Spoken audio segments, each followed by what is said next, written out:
Ooh, it's glue. Ah, some ferrules. Let's build some golf clubs, volume 3.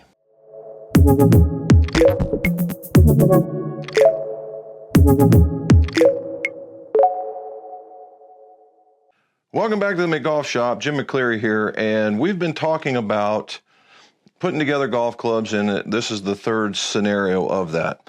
And the first one, we talked about weights, swing weighting, total weights, that kind of thing. And the second one, we talked about the actual weights of the components and how they make a quality build, right? And how you want to check them prior to and after the build.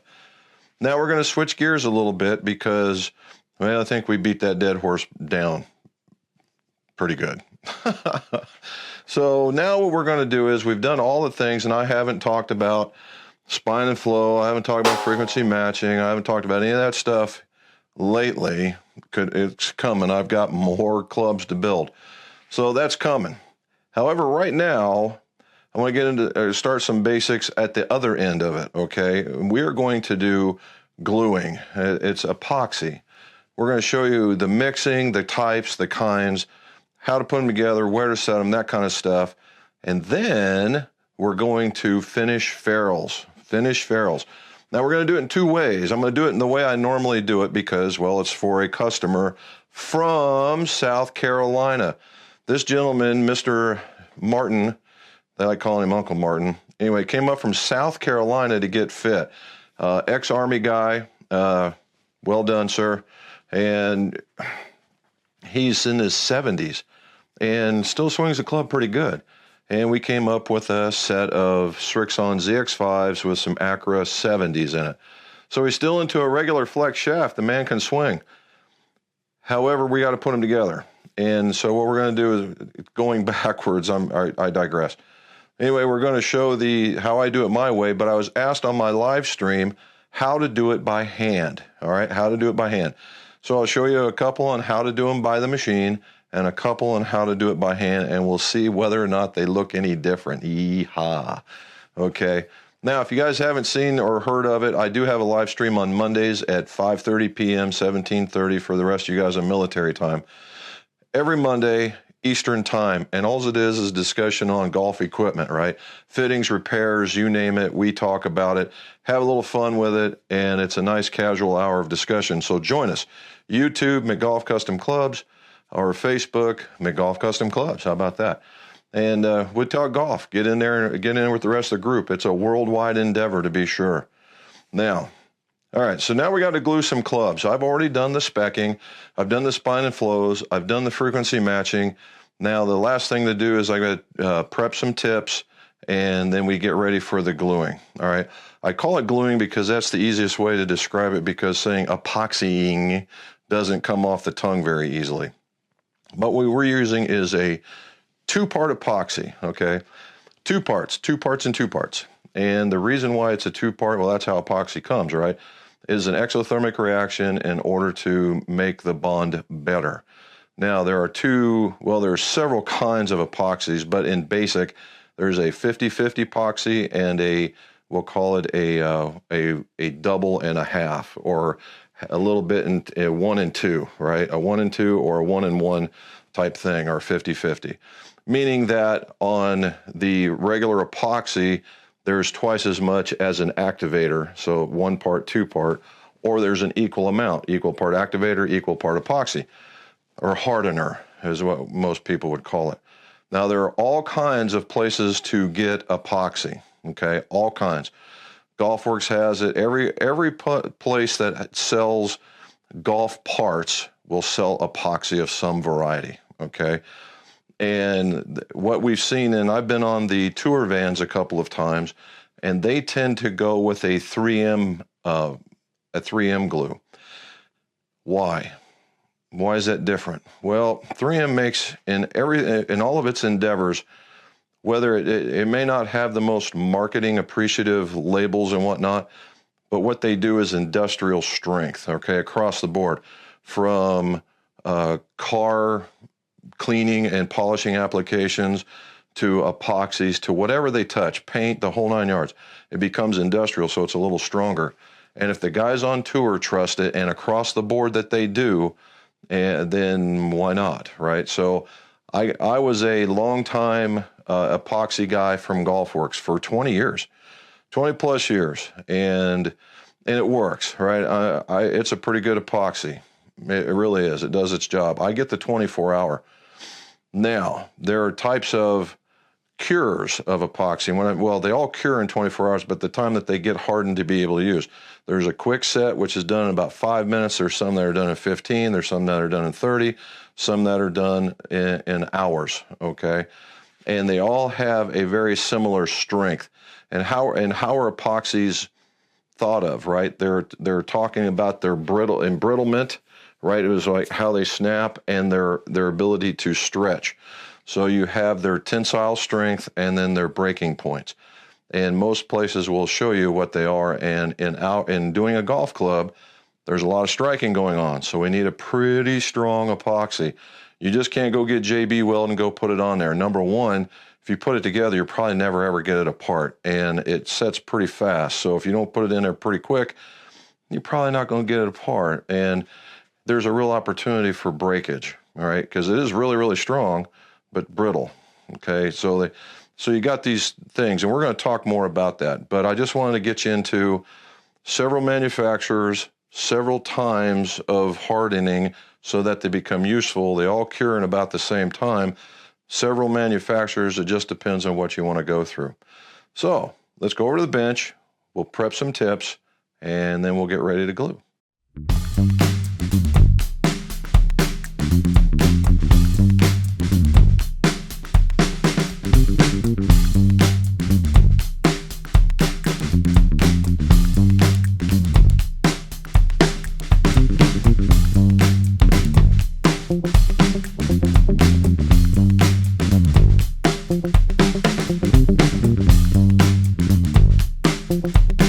All right, we're back at the bench, and you're seeing we have our tape ready to go. We have our heads ready to go. We have some ferrules. We have some weights that we're going to put in it. We have our napkin, and then we'll have our pod for which there it is, our place where we're going to mix the glue, and then how we're going to use this. So let's get started. Okay, back to the epoxy. So in a couple of cases, there is a DP810. It's a low order. This is a very quick set epoxy, and this was the standard, all right? And on the tour vans, this was what they were using because they had to get the club out to the golfer very, very quickly. Now this, we use this quite a bit here too. However,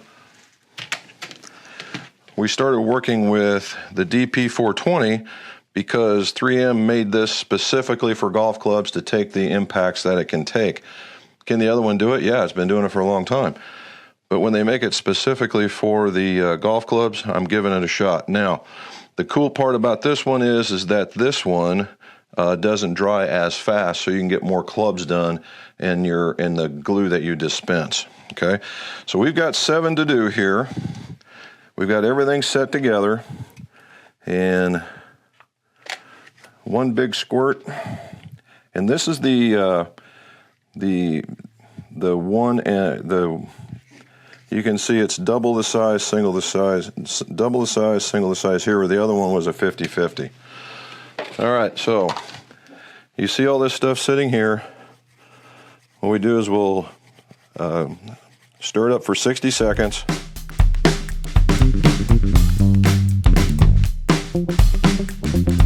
I normally stop right around the 50-second mark in order to put some quick center on the top of it. You can see I don't put a ton, I just put enough to cover the top. And then we stir for another 10 to 15 seconds. Okay, so we got some. How do you know that it's done like that? You see air bubbles still popping up? That's the whole idea of mixing. All right, to get rid of the air bubbles, and it ensures that the hardener is really mixed in with the epoxy, and that's what we want, because if it separates, then it's no good. It'll come apart. You ever seen those where they just pull out of the head and only stuck to one side? Well, that's part of the problem. So it takes about 60 seconds, almost 90 seconds of stirring to get you where you need to be, and then you're good to go. And you look, and the clear is not floating anywhere. It looks like it's a good homogeneous mix. Okay, so we're going to start from the bottom and work our way up. So we get a little bit on the end for the tip. We get the tip started there. We got that happening. And then we push down. Now that one was an easy one. A little bit of, it takes a little bit, not a whole bunch. And you can either stir the shaft, or spin the shaft, or spin the head. And then what I like doing is checking to make sure we have an even coating, which I saw a spot I did not like, so we'll put in a little bit more.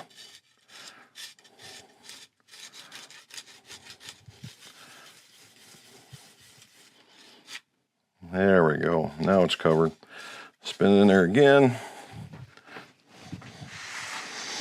Bring my wood piece. So now what I'm looking for is I got my line with my marker here.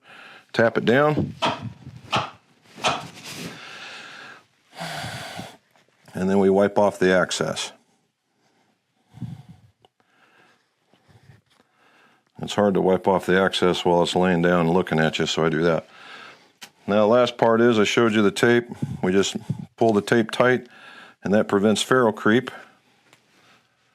And then we set it on the shelf. All right, so we'll do 2 more. A little bit for the tip. And that's what you would do if it was tight. Push again. A little bit on the end.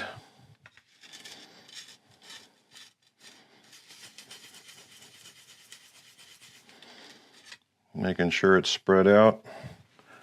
You can actually, there's other folks that have done like this, and they'll put a little bit on the top just to make sure it gets in there. That works just as well. And there you go. Get the alignment aid on there. Now why do I pound it? I like it so that the shaft will seat into the hosel. Make sure I get it all the way in there to ensure the insertion is right where it needs to be. All right. Got it nice and clean. There we go. So let's speed up and do the rest.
Well, we didn't have to wait till next day. My fittings went really fast today, and the glue has set up, and that's the beauty of a glue that doesn't take quite 24 hours to harden. Now, the stuff that we use is longer than what would be quick set.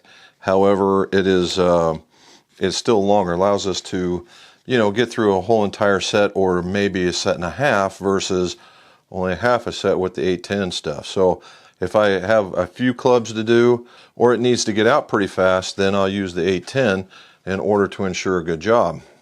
If I've got time and it's going a long distance, then I'll use the other stuff. So here we are, finishing ferrules. This is the one that a lot of people ask me about, finishing ferrules on the live stream, which we do on Mondays at 5:30 Eastern. I got asked, hey, what do you guys want for content? And one of the guys on there said, hey, how about finishing a ferrule without all the machines that you have? I said, okay. And I used to do it like this all the time until I graduated to the machines when I was able to buy them. That's been a while. So we're gonna relive some old school stuff. And that's just what it is. So what do we have to do? We're still going to sand. There's a couple of ways that you can finish ferrules without using the felt belt and 42 inches and the whole 9 yards. One is sanding, and that's the technique that we're going to do this time around. The other one is by chemical, and what you would do is you would get a paper towel and you would just get it really wet with the acetone, and you would just work it around, and you would just keep going until it felt slick. Now, it makes a lot of goo and it takes a lot of after cleaning, but it is one way of doing it, okay? And the thing is that if you rub hard enough, like right here, you can, there's always pro and con all this stuff, right? When you do like this, the pro is that you don't have the ability to sand, but if this has a painted surface and these kinds are a finish, you can remove that kind of finish. And maybe you don't want to do that. In the day, there were club heads, woods, that were there was no chrome barrier between the ferrule and the rest of the head. So you ran a real risk of removing a lot of paint or dulling it or taking off the outer protective layer. And so we really didn't like doing that. But sanding is an aggressive way of doing it as well. So you have to be, in either case, you have to really be quite gentle with it, okay? Now, these will work with if you have small shoulders. If you have a very large shoulder, I wouldn't use the chemical method. I would use the sanding method. What I mean by a shoulder is if we get right in here, and the shoulder is between here and the ferrule, right? If it sticks out a long ways, chemical's not going to get it. The ferrule looks stupid when it's all said and done because of the shape, and we want to maintain shape. So when we finish ferrules, the idea here is it has a traditional shape, it looks nice and smooth when we're all done, nice and shiny, and it's protected, and it looks like it's part of the golf club. All right, now that I've done that, Jim, how are we going to sand? Well, I have emery cloth. Emery cloth is a high numbered grit sandpaper that comes in a roll. All right, and it comes in a piece that's like that. Now, this is too wider than the ferrule. So what I tend to do is I just rip it down the middle, and I got myself a small piece like that. I would much rather work it back and forth than worry about whether or not I am going to damage paint or something along that lines. All right, so let's go over here to the workbench, and I'll show you how I do it and the methodology we need to go by. All right, welcome to the workbench. And so as part of what do you need to do this? Well, a nice vise would do you really nice. A nice vise would do you really nice. A nice vise works well, all right? Nothing substitutes for a very good vise on a very solid bench top, all right? If you notice there's some black around the outside, that is another base that's about 4 inches, 3 inches, 4 inches thick that I bolt down to give it another level of stability. Now, this is holding a quick clamp because I like working faster, and this is just, it clicks into place, ready to rock and roll. Golfworks and Golf Mechanics both sell these things, either way that you like. But if you're not using air, this is the second best way to go. So it's holding the shaft, and we look over here, and there we are. So if you notice, there we go. So if you notice, I have the tape right up against the butt of the bottom of the ferrule and right across the top. And that's to prevent me from damaging the finish on this side or on this side. All right, and what we're going to do is we're going to take this and we're going to do this in a shoe shining kind of method, and very lightly, and it shouldn't really take us too much. and we just go back and forth, and you work it up in both sides because you don't want to. You want to keep it level. You want to keep it so that you don't have a hump in it or something along that lines. And there you go. Now you'll know that you're right there when you start seeing an etch into the tape, and you can't see it over here. Let me turn it this way. You see that it started etching right there? So that was time to tell me to stop. So now we turn it, make sure that tape's good, and we do it again.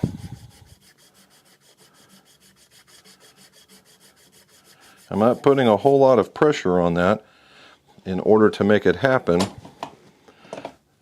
And then you're just feeling around. I got one more spot right here. That's the only part I got left.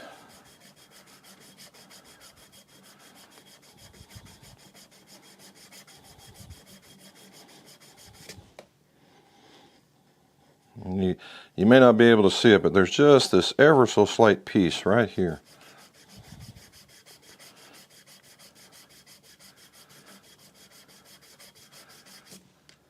There we go.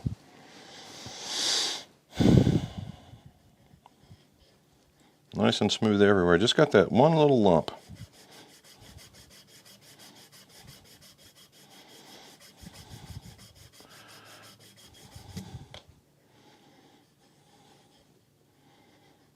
There we go.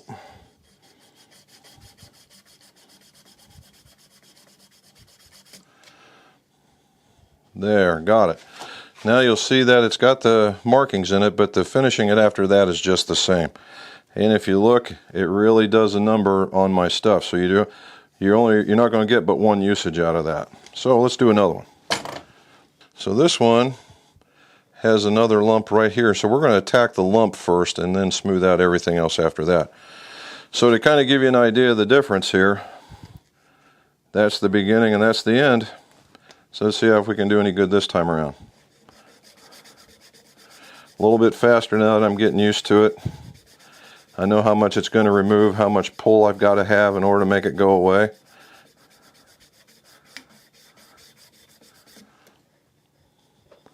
Ooh, pretty close. We'll turn it, get some right there.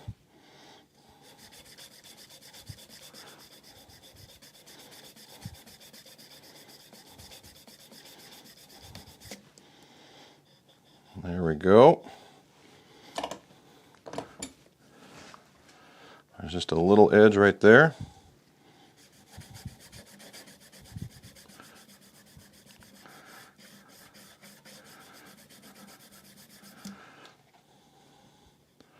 There we got it.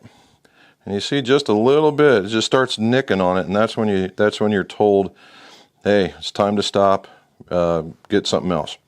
So we got them smoothed out. I think it's in pretty good shape. Now let's go do one on the machine. So now we're back at my machine, and it's a 1x42 felt belt on a machine that rotates 1800 RPM, and it is a spring-loaded machine. So you can get into it, and it'll give a little bit here. I use a deluxe turning arm, and that's to help me steady the project. So when you put it in here, all I'm doing is I'm using the pressure right here in order to finish it, and it's just pushing up against the back end. While that's doing it, I'm going to be turning it into the rotation as it's rotating down this way. Now the felt belt is actually, don't let the felt trick you. This stuff is actually quite aggressive, and it doesn't take too much to get around it. So let's see what we can do here.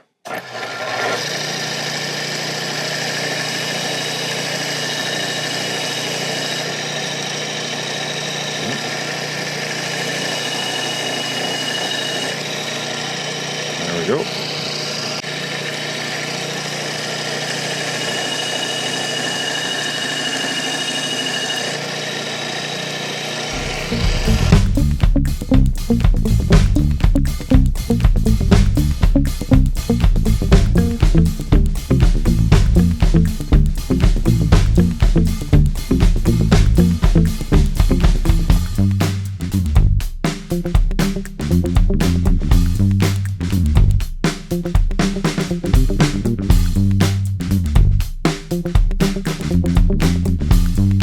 So the next step we're going to do is going to happen whether we use the machine or we use it in the normal fashion. And what you do is you cut your paper towels in 2x2 squares. Looks a little something like this. All right, something like that. And you put acetone on them. Acetone loves eating up plastic. And that's what we use to put a new shine. It gets rid of the ridges that you created when you were using the sanding. All right, that's another reason for the felt belt. It's a smoother, more aggressive taking off of the stuff. So what we do is we go in the opposite direction in order to smooth it out. Then what it was going around like this, now we need to go like this. And that cures a lot of ills right there. And if you look, it's already nice and shiny. So we'll do a couple of those because this is good for about 4 or 5. Now normally I don't work with my hands up in the air like this, but then you get to see what it's doing. Okay, it's looking good like that. And we'll go through a couple of these. And it'll wipe off any of the imperfections you think that might be up in here, might get some stuff in here, but it certainly smooths out all that right there. Now, as I showed you, that the tape leaves a little bit of a ridge, right? It's very, very teeny weeny, but it's very noticeable. So in this particular instance, what you do is you rub just a little bit harder all the way around, and that smooths it right out. So there you are. Boom, right? Let's do the other one. There we go. And there we go. And then I'd let it dry first, but it's very, very smooth. And we're done with that. And you know you're doing a job when it looks a lot like that. Okay, so we've done that. So the next part of this is, this is where the machine and the hand prep differ. Now, in what I'm going to use here is another 1x42 machine that's right over here, and it's my unstitched buffing wheel with the glands watch or the yellow polish that you can get from Grizzly. And that's what I'm going to use here. Now, if I was hand finishing it, I wouldn't be using this stuff, all right? I'm not going to rub a bar of this stuff on there just to make it polish up. What's going to happen is I'm going to let the ferrule sit. I'm going to let them sit, and then I'm going to let them, get hardened back up, let the chemical evaporate off, and then I'm going to put some car wax on them to kind of take place of this. Now, am I going to car wax them anyway? Well, yeah, but that's part of the finishing. It's nothing more than a coating for the entire shaft ferrule head that I do as part of it. If I'm not doing this, then the ferrule certainly will get some of it. Just one more added level of protection. So let's finish them off on the unstitched buffing wheel.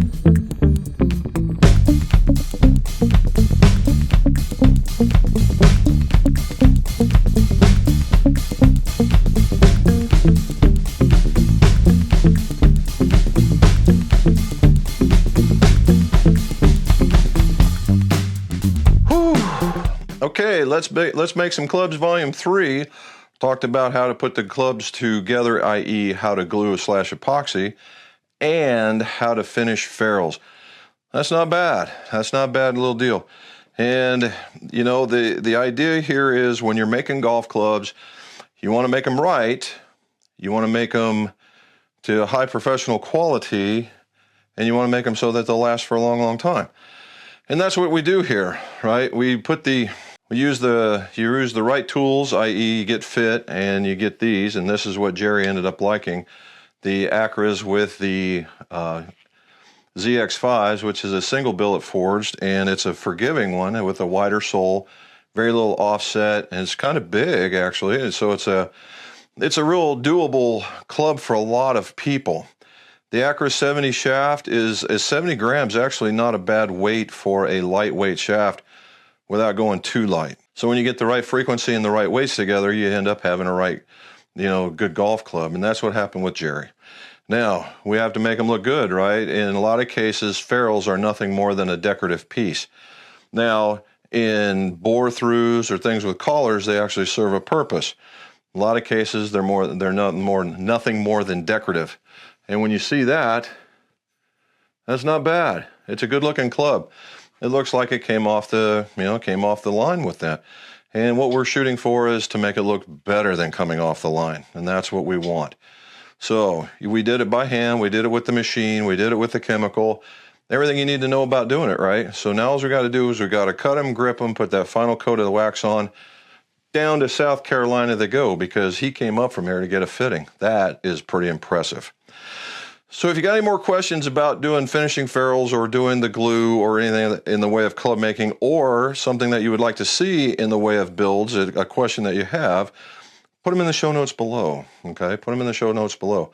And you're going to see probably over here, if I'm pointing the right way, a video that YouTube is suggesting for you for more of what this does, right? And down here, if you haven't subscribed yet, go up there. And then that way you get more of these videos when they drop. As usual, thank you so very much for watching the video all the way to the end if you got this far. And let's see your scores. Go low.